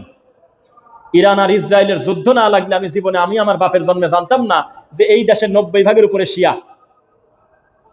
রিক্সাওয়ালার কাছে আপনি ইরানের ব্যাপারে, শিয়াদের ব্যাপারে একটু কথা বলেই দেখেন, রিক্সা থেকে পারলে নামায় দেবে। তবে সৌদিকে যদি মন মতো গালি দিতে পারেন, রিক্সাওয়ালা ভাড়া নাও নিতে পারে। যে আমি একটা মুজাহিদকে আমার রিক্সায় তুললাম, জি আমি একটা জ্ঞানী লোককে আমার রিক্সায় তুলছি, যে সৌদিকে গালি দিচ্ছে। একটা লোক বলতেছে যে ওরা কত নিকৃষ্ট আপনি জানেন নাকি? কি করছে? মহিলা মানুষ গাড়ি চালায়, তাই নাকি? হ্যাঁ ভালোই তো করছে, খারাপ কি করছে? তোমার মতো ল্যাংটা লোক গাড়ি চালাবে আর তার এই বেগানা নারী বসে থাকবে পাশে, তার বউ, তার মা, তার স্ত্রী, তার বোন বসে থাকবে, এটা ভালো? না মহিলা মানুষ নিজে নিজের মতো গাড়ি চালাচ্ছে, কোনটা ভালো? আর কথা কয় না। কথা একটা পাইলেই কথা বলা লাগে রে ভাই। আমাদের দেশের মতো সাদা গ্লাস না, তারা তাদের ফ্যামিলি নিয়ে ঘুরতেছে, অধিকাংশ গ্লাস বাইরে থেকে আপনি দেখতে পারবেন না ভিতরে আছেটাকে। তাদের ব্যক্তিত্ব এত বেশি, সারা পৃথিবীর সমস্ত প্রধানমন্ত্রীর বউ দেখা যায়, সৌদির প্রধানমন্ত্রীর বউ দেখা যায় না। মানুষের সমালোচনা করেন, বৈধ সমালোচনা করেন, কিন্তু মিথ্যা অপবাদ দেন কেন? তারা শিরক করে। গোটা মক্কা মদিনে একটা মাজার পাবেন যে মরা মানুষের কাছে তারা সেজদা দিয়ে পড়ে আছে, একটা স্থানীয় লোকের গলায় একটা তাবিজ পাবেন, তার মানে ওই জায়গা সম্পর্কটা ঠিক রাখে। দুনিয়াবি ভুল মানুষ হিসেবে বহু মানুষের হচ্ছে, কোনোদিন অস্বীকার করবো না, কারণ কিয়ামত একটা দিন হবেই হবে। ওই দিন ভালো দিন না, তার মানে সৌদি দিয়ে আছে ও দিন দিন খারাপের দিকে যাবে, বাংলাদেশে দিয়ে আছে ও দিন দিন খারাপের দিকে যাবে। তবে সারা পৃথিবীতে মহান নবীর ওয়াদা, আল্লাহ নবী বলেছেন কিয়ামত পর্যন্ত তুলনামূলক ভালো মক্কা মদিনাতেই থাকবে, যেখানে দাজ্জাল পর্যন্ত প্রবেশ করতে পারবে না। আর আপনি যাকে কলিজার টুকরা মনে করেন, যার বিপক্ষে কথা বলে আমরা বেশ কয়েকজন আলেম খুব বড় প্রেসারে আছি, বাকিটা ভেঙে বলবো না, মন খারাপ হবে আপনাদের। চরম প্রেসারে নিউজ হয়েছে আমাদের বিরুদ্ধে, নিউজ, এবং ফোন দিয়ে হুমকি দেওয়া হচ্ছে ইয়েতে যাবে, ওই যে কি বলে, কি জানো বলে, প্রত্যেক ইয়ের একটা বাংলাদেশি থাকে না, কমিশন, হ্যাঁ ওখানে যাবে। ওখানে গিয়ে আমাদের, আমি ডক্টর শহীদুল্লাহ খান মাদানী, তারপরে হইলো আপনার ওই আরে 7-8 জনের ভিডিও, আর অনেক লোকের ভিডিও দিয়ে একটা নিউজ বানাইছে যে আমরা ইরানের শিয়াদেরকে খারাপ বলছি, এই কারণে আমাদেরকে জবাবদিহির জন্য ডাকতেছে। কি অন্যায় করছি আমরা? ভাই এই জাতিকে কিভাবে বোঝাবেন? আমাদের এই দেশে যারা নিজেদেরকে সুন্নি বলে পরিচয় দেয় তথাকথিত, আমি বলছি এরা হলো অধিকাংশ মুশরিক, ইল্লা আইয়াশাল্লাহ। মুশরিক না কে আমি তা আজ পর্যন্ত জানি না, কারণ মুশরিক হওয়ার পরেই সে সুন্নি কবর পূজারী হয়েছে। তার অফিসিয়াল আকীদা হলো তার কলবে আল্লাহ আছে, তার অফিসিয়াল আকীদা হলো তার পীর মরে নাই, এই কারণে লোকটার নাম হলো সুন্নি। আর বাদ বাকি বাসেই কয়জন, তাদের ভিতরে প্রায় 80 থেকে 90 ভাগ হলো শিয়া প্রেমী। শিয়াদের ব্যাপারে, ইরানের ব্যাপারে জুমার খুতবা দিয়ে আহলে হাদিস মসজিদে ইমামের সাকে চলে গেছে, এটা প্রচার করেন না, আবার লজ্জা পাবেন না আপনারা। গাইবান্ধাতে গেছে, আরো 2 জায়গা গেছে। আহলে হাদিস মসজিদে এই রাফেদি শিয়াদের, ইসনা আশারিয়াদের, খমেনীদের বিরুদ্ধে দলিল ভিত্তিক কিতাব আলাম, কিতাবুল কাফি আর হলো কাশফুল আসরার, তাদের 2টা লিখিত কিতাব থেকে অনুবাদ করে কথা বলার কারণে এই বর্তমান আমি কথা বলতেছি 2টা হুজুরের চাকরি নেই আহলে হাদিস মসজিদে। ওদের অবস্থা তাহলে বাকিটা কি বলেন? শহীদ শেখ মতিউর রহমান মাদানী হাফিজাহুল্লাহ আজকে থেকে প্রায় 15 বছর আগে একটা কথা বলছিল, এই বাঙালি জাতি এখন একটু একটু বসতেছে, বলছিল যে আমাদের ভিতরে কিন্তু বহু খারেদি মানহাজের লোক ঢাপটি মারি আছে, আবার সুযোগ পালি জায়গাটা জায়গায় চলে যাবি, যায় নাই, চলে গেছে। এখন আমরা হারে হারে বসতেছি, তাদের কাছে আকীদাই কি, মানহাজি কি, দিন ধর্মই কি চলতেছে। ও মুসলমান, কার পক্ষে তুমি রাস্তায় বের হলে একটি কথা, একটি পোস্ট, আমি কিন্তু আশা করতেছি আমার প্রতিটা মুসল্লি আমার দিকে তাকাবেন গুরুত্বের কারণে। সমস্ত ভাই, দিনী ভাই আমার দিকে তাকান, আমি কি পরে একটু শুনবেন, আমার দিকে তাকাবেন সবাই, যাতে আপনার কথাটা গুরুত্ব অন্য কারণে না। শায়েখ হোসাইন আল মুয়াইদ একজন প্রাক্তন শিয়া মারজিয়া ধর্মীয় নেতা, তিনি তার এলাকার প্রধান পরিচিত ব্যক্তি এবং প্রসিদ্ধ ইরাকের শিয়াদের প্রথম শ্রেণীর একজন বড় দায়িত্বশীল ছিলেন। তার মা ছিলেন আয়াতুল্লাহ সাইদ আল আসাদের কন্যা, তার স্ত্রী ছিলেন সাইয়েদ আম্মার আল হাকিমের বোন। শায়েখ হোসাইন আল মুয়াইদ তাওহীদের জন্য এবং সঠিক আকীদা গ্রহণের উদ্দেশ্যে হোমসের লক্ষ লক্ষ টাকার সম্পদ, নিজের ঘর, সন্তান, পিতা মাতা, দেশ ত্যাগ করে তিনি বিশুদ্ধ আকীদা গ্রহণ করে এনেছে, বলেন আলহামদুলিল্লাহ। আচ্ছা, যেই তিনি সঠিক আকীদা গ্রহণ করে নিলেন, সঙ্গে সঙ্গে তার ঘরের স্ত্রী বললেন, আমি তোমাকে তালাক দেব, আমি তোমার সঙ্গে সংসার করব না, কারণ যে মানুষ আয়েশার মতো খারাপ মহিলাকে ভালো বলে আমি তার সঙ্গে সংসার করব না।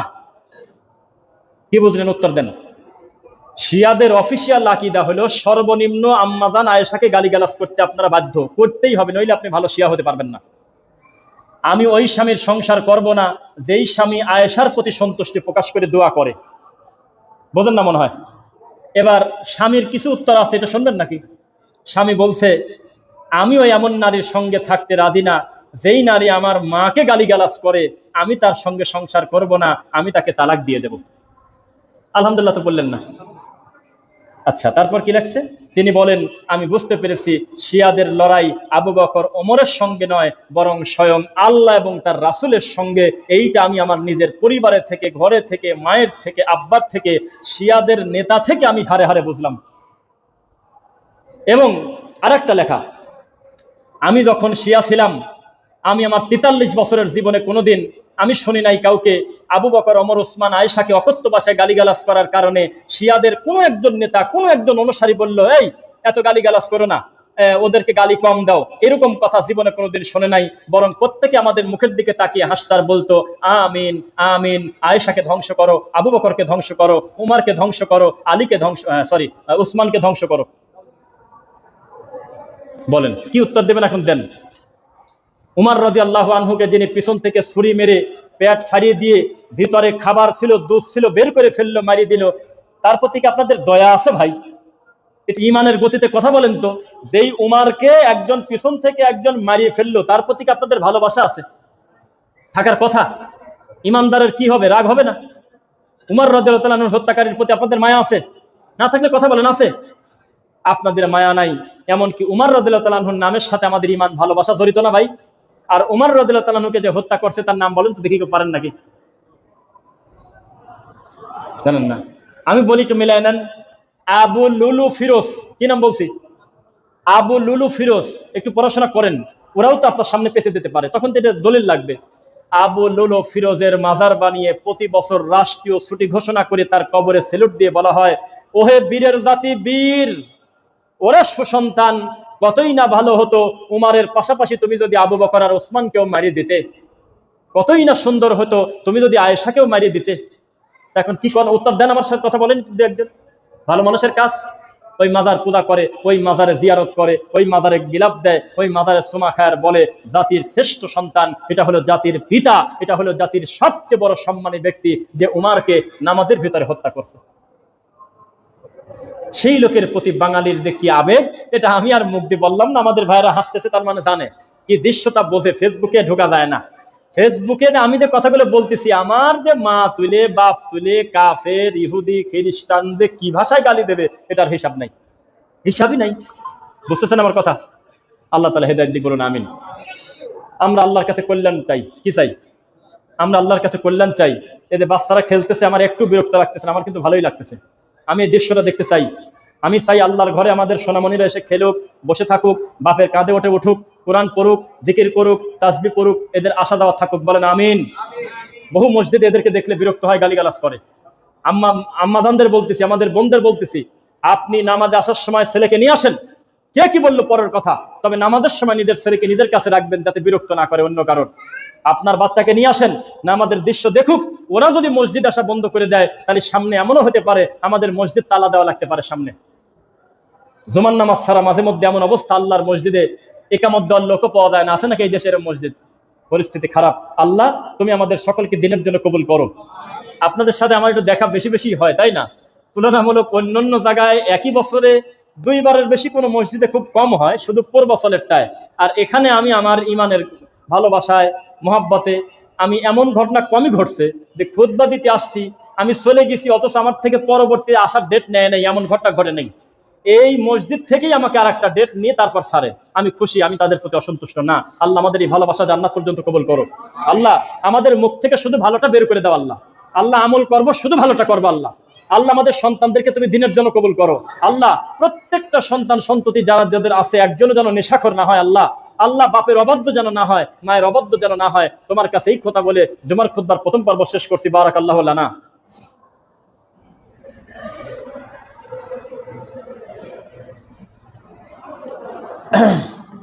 আলহামদুলিল্লাহ, ফাইন্না খায়রাল হাদিসি কিতাবুল্লাহ ওয়া খায়রুল হুদা হুদা মুহাম্মদ সাল্লাল্লাহু আলাইহি ওয়াসাল্লাম ওয়া শাররাল উমুরি মুহদাসাতুহা কুল্লা মুহদাসাতিন বিদআ ওয়া কুল্লা বিদআতিন দালালা ওয়া কুল্লা দালালাতিন ফিন্নার।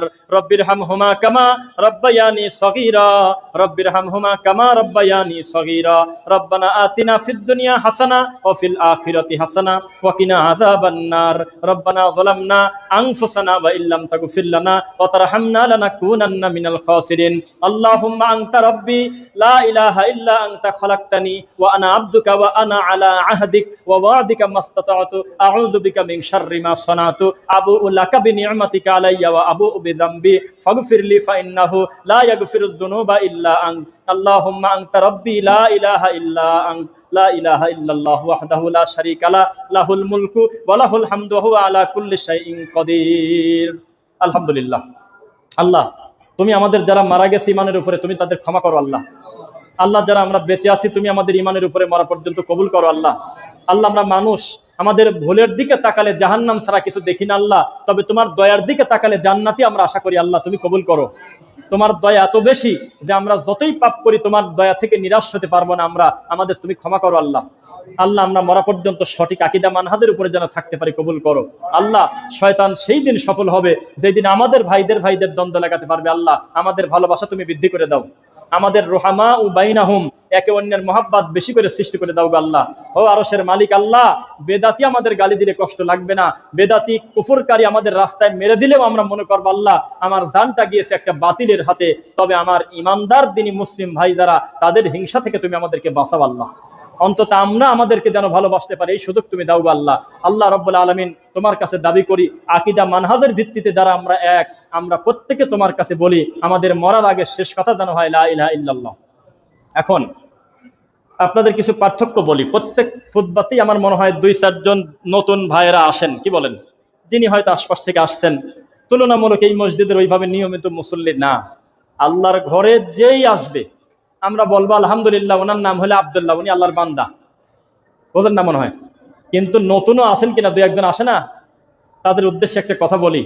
বিশ্বাস করেন সালাফি আকীদা মানহাজ যারা লালন করে অনেক দূর থেকে আপনি প্রধানমন্ত্রীর মাথায় ঢেল দিতে পারেন, কোনো ব্যাপারই না। অনেক দূর থেকে আপনি যাকে তাকে গালিগালাজ করতে পারেন, মা তুলে বকাবাদি কত কিছু করতে পারেন। তবে আমার মনে হয় কারোর বিরোধিতা করতে গেলে তো তার ব্যাপারে জানাটাও জরুরি, কি বলেন ভাই? আপনি আন্দাজে একটা বেদাতিকে বেদাতি বলা যায়? আন্দাজেই আপনি একটা পীরকে খারাপ বলে দিবেন, ওর মুরিদ যদি ধরে রাস্তা, কি করবেন আপনি? আপনার তো দলিল রাখা লাগে, আপনার কিছু ডকুমেন্টস রাখতে হয়। তা আমাদের বিরোধিতা করার জন্য হলেও আমাদের কাছে আসেন, এসে 2-4 খুতবা শোনেন, আমরা নবীর বিরুদ্ধে আল্লাহর বিরুদ্ধে কোন কথাটা বলি একটু মার্ক করেন, করে জুমার খুতবার পরে ধরেন, কমিটিকে জানান যে আপনারা কি খতিব নিয়ে আসেন। তিনি হাঁকে বলে না, আল্লাহ বলে নাই উনি বললো কেন, নবী বলছে উনি বলে নাই কেন, এরকম একটা দলিল শুধু যদি দিতে পারেন আমরা সত্য স্বীকার করে নেব। বুঝতেছেন কথা? আর আমাদের কাছে সহজে আপনি যেমন দিন জানার ক্ষেত্রে একটা ভুল হলে আমরা সংশোধন করব, আল্লাহ সাক্ষী আমি অহংকার করে বলতেছি না, আপনি যে হুজুরকে ভালোবাসেন এই বেদাতি আলেম, ভুল সংশোধন তো দূরের কথা, ভুল ধরে আপনি টিকতে পারবেন না। ভুল ধরলে আপনাকে অপমান হতে হবে। হ্যাঁ, আপনি বেশি বোঝেন, আপনি কয় পাতার মৌলবী, 2 দিনের লই আপনি বেশি বোঝেন। বড় বড় হুজুরের সাথে আমাদের উঠা বসা, আজে বাজে কথা বলে আপনাকে ধমক দেবে। আর আমাদের যত বড় মাদানী আলেম হোক আর ডক্টর হোক, আপনি খালি একবার একটা ভুল ধরাই দেখেন, দেখবেন হাসবার বলবে আমি সংশোধন করে নেব, বলেই দেখেন, কোন ব্যাপার না। আমাদের একজন, নাম বলবো না, বড় ডক্টর, তাকে প্রশ্ন দেওয়া হলে বাংলাদেশের প্রথম সিরিয়ালের একজন, নাম বলি না, তাকে বলছে যে আপনি অমুক জায়গা গিয়েছেন, এটা কি যাওয়া আপনার ঠিক ছিল? উনি সঙ্গে সঙ্গে একেবারে মিডিয়ায় বলে দিল যে না, আমার ভুল ছিল, আমার ওখানে যাওয়া ঠিক হয়নি, আমি যাবো না। তা কি মান গেছে? আর বেদাতি হুজুরে ভুল ধরেন, যান এখন বলেন, খালি মুখ দিয়ে একবার বলেন যে হুজুর আমি ঝগড়া ফেসাদে যাব না, আসলে তাবিজটা কি দেওয়ার জিনিস, সেটা কি বাদ দেওয়া যায় না, তাবিজ কি সন্না কি না, টিকতে পারবেন না। যান কথা বলে দেখেন, মুসল্লিকে খেপায় দেবে আপনার বিরুদ্ধে, মুরিদকে খেপায় দেবে। আপনি খালি বলেন যে আমি জর্দাকে হারাম বলতে আসি নাই, আমি বলছি যে আল্লাহ ভালোটা পবিত্রতা খেতে বলেছেন, তো এর ভিতরে পবিত্র কি আছে একটু বলেন। সুন হয় শামুক থেকে, সুন কি মানুষের খাদ্য? কথা বুঝে বলবেন, সুন কি মানুষের খাদ্য? অনেকেই বলে আমি জর্দা খাই না, খালি পান আর সুপারি সুন খাই। তা খাবেন কেন? কেন খাবেন আমাকে বলেন, কি কারণে খাবেন বলে দেন। সুপারি মানুষের খাদ্য, সুপারি ক্যান্সার হয়, এটা আমি বলছি, আমার বাপ বলছে, MBBS ডাক্তাররা বলতেছে সুপারি ক্যান্সারের কারণ, আমি বলছি নাকি এই কথা? সুন মানুষের খাদ্য না, সুন হলো শামুক। শামুক খান আপনি? যদিও বাংলাদেশে খায় অনেকে, জানেন, পাহাড়ি অঞ্চলে খায়, বান্দরবান, খাগড়াছড়ি, জানেন না? শামুক তাদের একটা বিশেষ খাদ্য, তারা খায়। তা আপনি খাবেন? তো সুনকে তো কোথা থেকে হয়? সুন, পাথর, তারপরে শামুক। পাথর কি মানুষের খাদ্য? পাথর হলো জাহান নামের জ্বালানি কাঠ, পাথর দিয়ে জাহান নামে চাতানো হবে, আর হুজুর গালের মধ্যে খায়। এখন বাসে কি? পান। খালি পান খাওয়া যায়, অসুবিধা নাই, এরকম পক্ষের লোক আপনারা আছেন না মনে হয়? না, কথা বলেন না। খালি পান অসুবিধা নাই, খালি পান খাওয়া যায়, আছেন না এরকম? কেন খাবেন আমাকে উত্তর দেন। এই পানটা গবেষণা করে কি পরিমাণ কতটুকুন ওষুধ বানালে মানুষের শরীরে উপকার হয়, এটা গবেষণা করার জন্য কোটি কোটি টাকা খরচ করে বড় বড় ডাক্তার দেশে গবেষণাকার নাই। আপনি আমার একটা পাতা টানি ধরে নিয়ে এসে চাবা খায় ফেললেন, এইটার কথা ডাক্তাররা বলে নাই। ডাক্তাররা বলছে কি যে পানে উপকার আছে, এটা হারবাল ওষুধ, কিন্তু তার মানে এইটা না যে আপনি বাজার থেকে প্রতিদিন 20টা করে পান চাবায় চাবায় খাবেন, এইটা বলা হয়নি। পানের নির্যাস, এর ভিতরে কল্যাণ আছে, কিন্তু ওইটা শুধু না, আরো অনেক জিনিস মিশ্রণ করে কি পরিমাণ লাগবে কতটুকু, ওইভাবে ধরতে গেলে সাপের বেশি উপকার আছে, নাই? তো সাপের বিষ খাবেন আপনি? খান এখন যায়। এলেম ছাড়া টয়লেটে যাওয়া যায় না, এলেম ছাড়া পায়খানায় বসা যায় না। গ্রাম থেকে আপনার দাদার ধরে নিয়ে এসে যদি আপনি হাইকোর্টে বসায় দেন, গোলায় ফেলবে একবারে। তা আপনি না বুঝে কথা বলেন কেন? টয়লেটে যেতে এলেম লাগে, পায়খানায় বসতে এলেম লাগে, আর আপনি খাবেন এলেম ছাড়া, চলবেন এলেম ছাড়া, সেজদা দিবেন এলেম ছাড়া। এইটা বলে শেষ করি, তাকান। আমি একটা জায়গায় গিয়ে, পাবনা চাটমোহর, কোথায়, আমি একটা জায়গায় গিয়েছি, সেখানে হাতে গোনা 7-8 জন ছাড়া অধিকাংশ লোক আসছে, নয় আমাদের ভুল ধরতে, আর নয়তো হানাফি মাযহাবের আমাদের ভাইয়েরা। আমি সেখানে বলছি যে এখানে যদি কেউ ঐক্যমত হতে পারেন যে আপনারা এই এই এই এই কারণে হানাফি, তাহলে আমি কান ধরে সবার সামনে তওবা করে বাড়ি চলে যাব। তবে বলতে হবে কি কারণে আপনি হানাফি। কেউ হাত তোলে না, কেউ কয় না আমি এই কারণে হানাফি। আমি বললাম ভাই, হানাফি হতে কিছু করা লাগে না, এমনি হানাফি, ল্যাংটাও হানাফি, আটকশি হানাফি, মাঝবান্ডার হানাফি, মিথ্যা কথা বললাম মনে হয় নাকি? চরমনাই হানাফি, তারপরে আপনার যত পীর ফকির আছে মোটে হানাফি। কি কামেও জানা না, এমনি কয় আমি এমনি হানাফি। কিন্তু আহলে হাদিস কি এমনি এমনি হওয়া যায় ভাই? আহলে হাদিস এমনি হওয়া যায় না। ও দাবি করবে না, যদি নিজের ভিতরে ত্রুটি থাকে ও স্বীকারই করবে না আমি আহলে হাদিস। আহলে হাদিস হতে গেলে বহু কিছু ত্যাগ করে সঠিকটা মেনে তারপরে আহলে হাদিস। কিন্তু হানাফি হতে কিছুই লাগে না। আমার এক দাদা নামাজ পড়ে না, কয় যে ওই সময় দেখা যাবে ওই ভিড়ের ভিতরে আমি ঢুকে পড়বো, নাউজুবিল্লাহ পড়েন। কত বড় একটা বাজে কথা বললো। উনি বলতেছে তোরা আলেম মানুষ, আমারে বংশের হুজুর, তোরা সবাই থাকবি, আমি ভিড়ের ভিতর দিয়ে একভাবে ঢুকে পড়বো জান্নাতে। এরকম ব্যঙ্গ করা লোক, সেও বলে আমি হানাফি। কোন কি করবেন? কোন ঈদের নামাজ যে পড়ে, ঈদের নামাজ যেহেতু পড়ে সেজন্য হানাফি। কোন কি করবেন? কোন তার মানে আমাদের দেশের লোক কেন হানাফি এটা সে জানে না, কিন্তু আমাকে জিজ্ঞাসা করেন আপনি কেন আহলে হাদিস, আমি বলে দিচ্ছি। আমি তাবিজ কবরে বিশ্বাস করি না, মরা মানুষের কাছে কল্যাণ আশা করি না, মিলাদ করি না, মরা মানুষের কাছে ছেলে সন্তান চাই না, তাবিজ কবরে বিশ্বাস করি না, নজর বালা সুতায় বিশ্বাস করি না, আল্লাহ ছাড়া কোনো কিছু কিছু কিছু দিতে পারে তা বিশ্বাস করি না, আল্লাহকে আমি সবচেয়ে উপরে মনে করি, কলবে মনে করি না, মোহাম্মদ সাল্লাল্লাহু আলাইহি ওয়াসাল্লামকে মাটির তৈরি মানুষ মনে করি, আল্লাহ নবীকে গায়েবের তৈরি মানুষ মনে করি না, গায়েবের মালিক একমাত্র আল্লাহ। এইরকম আমি অন্তত 50টা কারণ বলতে পারবো যে আমি কেন আহলে হাদিস। কিন্তু একটা হানাফিকে যদি বলেন যে আপনি দাঁড়ান 10টা কারণ বলেন আপনি কেন হানাফি, কিছুই কয় না, চুপ করে দাঁড়া থাকে, কিচ্ছু কয় না, হা করে দাঁড়া থাকে। তাকে বলেন যে এনায়েতুল্লাহ আব্বাসীকে যদি বলেন যে আপনি কি এক বোতল বিষ খাবেন না চরমোনাইকে হক বলবেন, ওকে আমি বিষে খাবো, ওকে হক বলবো না, ও ভালো না আমি ভালো। দেওয়ানবাগের পীরকে যদি বলেন যে আপনি কি বিষ খাবেন না ফুরফুরার পীরকে ভালো বলবেন, বলবে আমি আমারটা ঠিক আছে বাকি সব ভুল। ওরা সবাই তো হানাফি, সবই হানাফি। কি কারণে জানেন? এমনি কয় আমি হানাফি। বিশ্বাস করেন ভাই, এই জমিনে জাল হানাফি মানে আসল হানাফি পেতে পাচ্ছেন না আপনি। আসল হানাফি আমরা মোটামুটি ধারণা করতে পারি আব্দুল্লাহ জাহাঙ্গীর রাহিমাহুল্লাহ ছিলেন আসল হানাফির কাছাকাছি। আমরা মনে করতে পারি মাওলানা দেলোয়ার হোসেন সাইদি রাহিমাহুল্লাহ ছিলেন আসল হানাফির কাছাকাছি। বাদ বাকি যে হানাফি উই আর জাত নাই, উই আর বলা যায় না মুখের, কি কামে জানেই না, এমনি চলতেছে। সাবধান, জর্দা দিয়ে পান খাবো না, ইনশাল্লাহ নবীর তরিকা সালাত আদায় করবো, আমার রুকু আমার সেজদা বলে দেবে আমি কে। পৃথিবীর যে কোনো আহলে হাদিসের দাঁড়ানো প্রায় এক, পৃথিবীর যে কোনো আহলে হাদিসের রুকু প্রায় এক, পৃথিবীর যে কোনো আহলে হাদিসের সেজদা প্রায় এক। আর পৃথিবীর যত মুসলিম রাষ্ট্র আছে সব হানাফি জায়গা থেকে তুলে নিয়ে এসে 50 জন হানাফিকে বারান্দায় দাঁড় করা দেন, এক একজনের নামাজের স্টাইল এক এক রকম। তাকে আমার দিক তাকান, আল্লাহু আকবার উল্টে থাকে, এই কানের ওই পাশে চলে যায়, ছাড়িয়ে দিয়ে আবার আবার আসে। আর একজন বলবে কান এভাবে শুয়ে নিয়ে আসে, দেখেন না থাকলে আমি মিথ্যুক, না থাকলে আমি মিথ্যুক। মসজিদের মুসল্লিদের ফুটেজ নিয়ে আসেন হানাফি মসজিদে, কান এরকম করে আল্লাহু আকবার, কানে কম করে এটা বাড়ি মারে। এই তো হানাফি, কি কামে জানে না, জানেই না কি কামে। রুকুর ডিজাইন দেখেন এক একজনের সাথে একজনের মেলে না, সেজদার কাটিং দেখেন মেলে না, সেজদার থেকে উঠে টাইম নাই, রুকু থেকে উঠে টাইম নাই, হাত বাঁধার ধরন এক এক এক, কয় যে নাবিন নিচ্ছে, তার নাবিন নিচ্ছে হাত বাঁধো বাঁধো, এক একজন এক এক দিক, কেউ এরকম করে ধরে রাখে, কেউ একবারে পোড়াটা সারি দেয়, চলতেছে দিন। আর আহলে হাদিসদের ভুল ধরেন আপনি। আজকে নামাজের সময় দেখেন প্রত্যেকটা লোকের পায়ের দিক তাকাবেন, কারোর পাও ফাটা, কারোর পাও খাটো, কারোর পাও লম্বা, কিন্তু দাঁড়ানোর গতিতে আপনার মনটা ভরে যাবে। ওরা প্রত্যেকে কত সুন্দর শেষাডালা পাচিরের মতো পায়ে পা কাঁধে কাঁধ মিলিয়ে দাঁড়াইছে, পার্থক্য বোঝেন না। সেই জন্য দলিল ছাড়া আমরা কাউকে গালি দেবো না, বলেন ইনশাল্লাহ। এমনি দলিল দিয়ে কি গালি দেওয়া যায়? গালি তো কোনো সময় দেওয়া যায় না, গালি দেওয়া হারাম। কি ভাই, গালি আমরা কাউকে দেব না, আমাদের কেউ কাউকে গালি দেয় না, বলবো না। তবে আমি আল্লাহর নামে শপথ করে বলতে পারি, আহলে হাদিস যদি মুখ ফসকে জোশের 2-1টা গালি বের করে ফেলে কোনো লোক দিনী ভাই, তার বিপরীতে শতকরা 99টা গালি ওই মাযহাবের লোকই দেয়। খ্রিস্টান, ছোট গালি হলো খ্রিস্টান। টুপিওয়ালা হুজুরদের সবচেয়ে ছোট গালি হলো ইহুদির দালাল, আমেরিকার দালাল, সৌদি থেকে টাকা পাস, তোরা রিয়াল পাস, তোরা খ্রিস্টান, তোরা 200 বছর আগে হলো ব্রিটিশ ঘরের থেকে আইসিস। এটা হলো ছোট গাল, হুজুর ঘরের মুখের ছোট গাল আমাদের ব্যাপারে। জমিনে মাজলুম হয়ে মারা যান, বিচারের মাঠে মহান আল্লাহ সাহায্য করবে ইনশাল্লাহ। জালেম হয়ে মারা যায় না, আল্লাহ তুমি আমাদের মাজলুমের খাতায় নাম দাও আল্লাহ। আমরা জালেম হতে চাই না আল্লাহ। আমরা হয়তো মায়ের খেয়েছি, বহু ইতিহাস সাক্ষী, এই ছোট বয়সে 4 জায়গা মায়ের খাইছি, তবে তোমার কাছে কোনো অভিযোগ নাই গো মহান আল্লাহ। তবে তোমার কাছে শুধু একটাই দাবি, আমাদেরকে জালেম না করে মাজলুম হিসেবে কবুল করো।